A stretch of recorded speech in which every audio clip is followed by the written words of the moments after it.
Meu nome é Jorge e esse é o meu testemunho. Eu sou biólogo há mais de 15 anos. Já explorei florestas densas, cavernas escuras e até montanhas remotas, mas nada, absolutamente nada, me preparou para o que vivi naquela expedição. Eu e meu grupo de pesquisadores fomos designados para catalogar espécies de plantas em uma floresta no coração da América do Sul, uma área remota que poucos ousavam pisar. Localmente, ela era conhecida como a Floresta do Canto, mas eu achei que era só mais uma lenda que os moradores contavam para afastar curiosos. Chegamos ao local no início da tarde. O clima era úmido, abafado, e a floresta parecia nos observar desde o primeiro passo. As árvores se erguiam altas, com galhos retorcidos e folhagens densas que bloqueavam a luz do sol. Tudo parecia comum à primeira vista, até o anoitecer. Foi quando ouvi pela primeira vez. Era um som suave, quase como uma melodia. Um canto feminino, delicado e hipnótico, vindo de algum lugar no meio das árvores. No início, achei que fosse fruto da minha imaginação, ou talvez algum animal exótico. Mas logo vi que os outros do grupo também ouviam. Todos nós paramos, trocando olhares inquietos, tentando encontrar a origem do som. Alguns acharam que era uma tribo local, talvez uma tradição ou um ritual. Mas algo no tom daquele canto, algo na maneira como ele fazia a floresta parecer mais viva, me deixou nervoso. Ao longo da noite, o som ficou mais intenso e 2 dos nossos membros, Roberto e Diana, decidiram seguir a melodia. Eu tentei dissuadi-los. Algo me dizia que não era seguro, mas eles riram e foram mesmo assim, prometendo voltar logo. Eles nunca voltaram. As horas passaram e o canto não parava. Pelo contrário, ele ficava mais forte, mais próximo, como se estivesse nos cercando.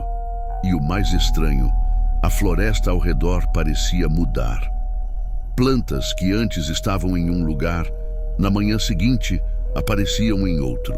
Trilhas que havíamos marcado desapareciam, e o caminho para fora parecia cada vez mais distante. Nos dias que se seguiram, mais do grupo começou a desaparecer um por um. Eles eram atraídos pelo canto, hipnotizados, como se não tivessem controle sobre si mesmos. E cada vez que alguém partia em direção ao som, a floresta ficava mais densa, mais sufocante. Começamos a perceber que não estávamos apenas em uma floresta comum. Ela era viva, consciente e faminta. Eu lembro da última noite. O canto estava mais alto do que nunca e eu sabia que não conseguiria resistir por muito mais tempo. O ar parecia mais pesado e as árvores, elas se moviam. Eu juro que vi seus troncos torcendo-se, formando caminhos que levavam diretamente para a escuridão, para o som. Era como se a própria floresta estivesse nos conduzindo para o abate. Corri como nunca havia corrido antes. Não sei quanto tempo durou, minutos, horas, eu não sei. Mas quando finalmente saí da mata, eu estava sozinho. Meu grupo, meus amigos, ninguém mais saiu. Hoje, cada vez que fecho os olhos, ainda ouço aquele canto. A melodia suave, hipnótica, ecoa na minha mente. E às vezes eu me pergunto, será que a floresta me deixou sair de propósito? Será que ela quer que eu espalhe sua lenda para que outros venham até ela? Eu não sei. Mas o que eu sei é que ela está viva e ela espera por mais.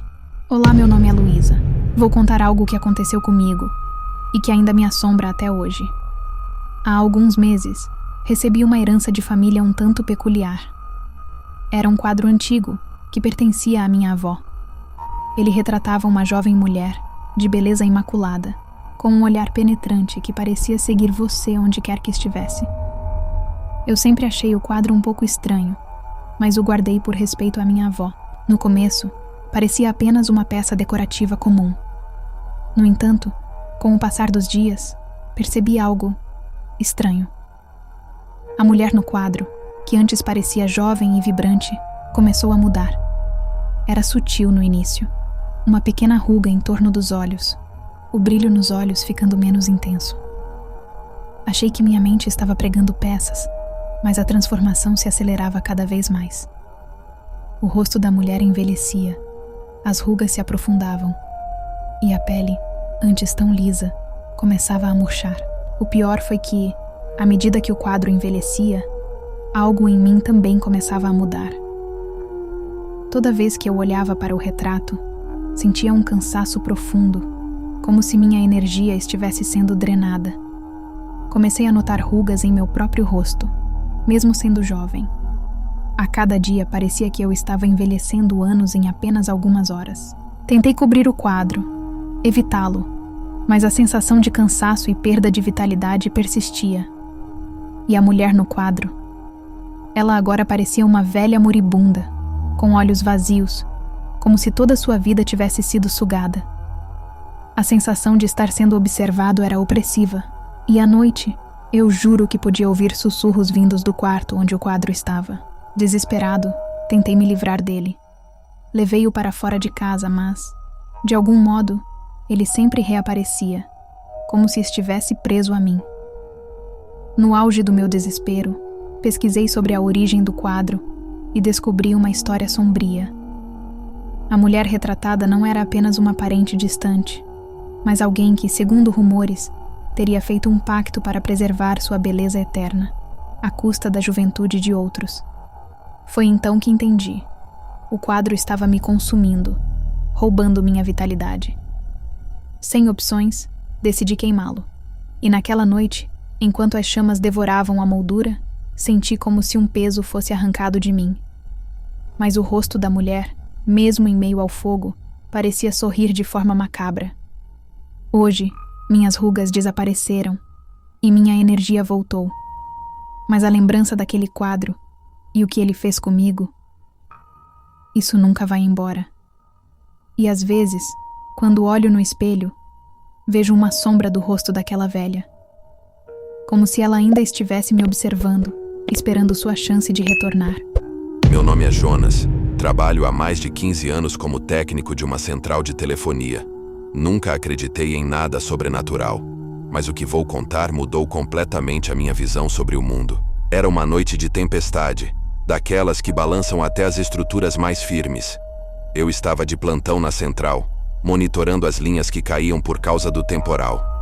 O barulho da chuva e dos trovões misturava-se ao chiado das chamadas interrompidas. De repente, no meio de todo aquele caos, meu telefone de trabalho tocou. O número que aparecia na tela era completamente desconhecido. Na verdade, nem parecia um número comum. Não pensei muito, apenas atendi. Do outro lado, uma voz fria, quase metálica, dizia: "Ajude-me. Por favor, me ajude. Estou preso aqui." A voz era de uma mulher.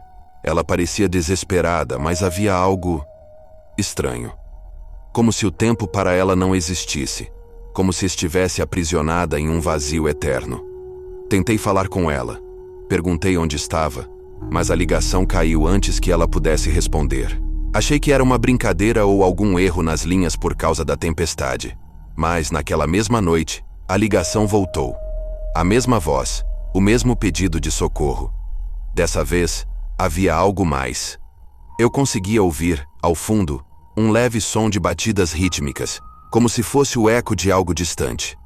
Perguntei quem era, e a resposta me gelou por completo. Meu nome é Clara. Morri aqui. Desliguei na hora, o coração acelerado. Não podia ser verdade. Deveria ser uma interferência. Passei o resto da noite sem mais chamadas estranhas, mas aquela voz ficou na minha cabeça. Quem era Clara? E por que dizia que havia morrido? No dia seguinte, ainda inquieto, decidi investigar. Com os registros das chamadas, consegui localizar o número que me ligara. Fiquei chocado ao descobrir que aquele número estava desativado havia mais de 10 anos. Pertencia a Clara Almeida, uma jovem que morreu em um acidente de carro próximo à antiga estrada da cidade. O caso nunca foi solucionado, mas os rumores diziam que Clara havia sido enterrada viva no veículo, presa sob os destroços. As ligações continuaram. Sempre a mesma voz. Sempre o mesmo pedido. Ajude-me. Estou presa. Eu sentia que, de algum jeito, ela realmente estava tentando se comunicar. Mas de onde? Como? Uma noite cedi à curiosidade, ou talvez ao medo, e fui até o local do acidente. Era um trecho deserto, coberto pela vegetação, onde o tempo parecia não passar. Fiquei parado ali, esperando, ouvindo o som do vento, mas havia algo mais. Aquele som das batidas agora mais próximo, mais intenso. Peguei o telefone e, sem motivo aparente, disquei o número que me ligava. Chamou. No segundo toque, ouvi sua voz, mas não pelo telefone. Vinha da estrada. Clara pedia ajuda, sua voz soando clara no ar, como se estivesse ao meu lado, mas não havia ninguém ali. Comecei a tremer. As batidas que ouvia antes vinham debaixo do solo, como se algo estivesse tentando sair. Corri. Não sei explicar o que vi ou senti naquela noite, mas desde então, as chamadas cessaram. Talvez Clara tenha finalmente encontrado a paz. Ou talvez eu tenha trazido algo comigo, porque de vez em quando, ainda ouço aquele som de batidas. E o telefone, que um dia tocava em busca de socorro, agora só permanece mudo. Mas eu sei que ela ainda está lá.